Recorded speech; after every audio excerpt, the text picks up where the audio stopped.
চলে এসেছি আজকে নতুন একটি রান্নার ভিডিও নিয়ে। আজকে আমরা বানাবো ভেজ কাটলেট। এর জন্য প্রয়োজন সিদ্ধ করা আলু, গাজর, ফুলকপি, বাঁধাকপি ও বিটরুট। প্রথমে আমরা দিয়ে নেব কড়াইয়ে সাদা তেল।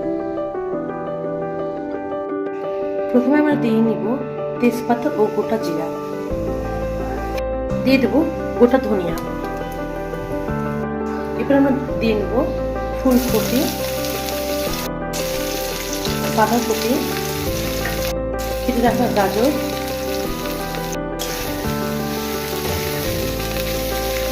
এবার আমরা দিয়ে নেব বিটরুট।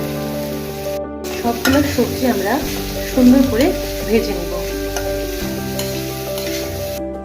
দিয়ে দেব স্বাদ মতো লবণ, দিয়ে দেব হলুদ গুঁড়ো, দিয়ে দেব লঙ্কা গুঁড়ো,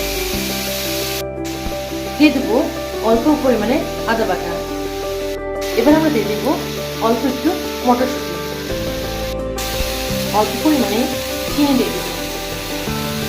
এবার আমরা দিয়ে দেব চিলি ফ্লেক্স।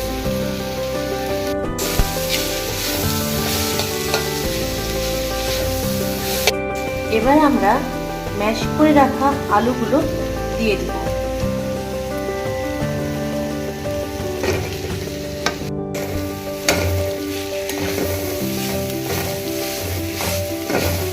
এবার আমরা দিয়ে দিব ধনিয়া পাতা কুচি।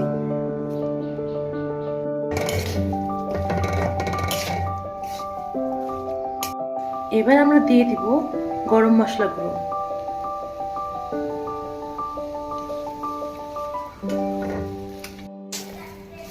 এই যে রেডি হয়ে গেছে আমাদের কাটলেটের সবজি।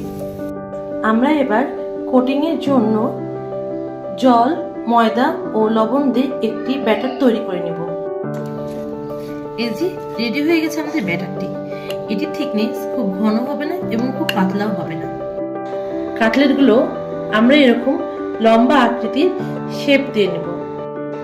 কোটিং এর জন্য আমরা ব্যবহার করব ব্রেড ক্রাম্বস। এবার আমরা কাটলেটগুলো ময়দার ব্যাটারে চুবিয়ে নেব। এবার আমরা ব্রেড ক্রাম্বস এগুলো কোট করে নেব। কাটলেটগুলো ব্রেড ক্রাম্বস দিয়ে ডবল কোটিং করে রেডি করে নিয়েছি। তেলটা আমরা মিডিয়াম টু হাই হিটে গরম করে নিয়েছি। এবার আমরা কাটলেটগুলো ভেজে নেব।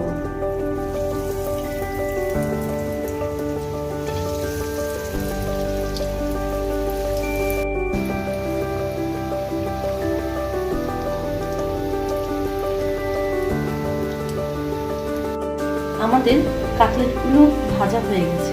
এবার আমরা এটা তুলে নিব।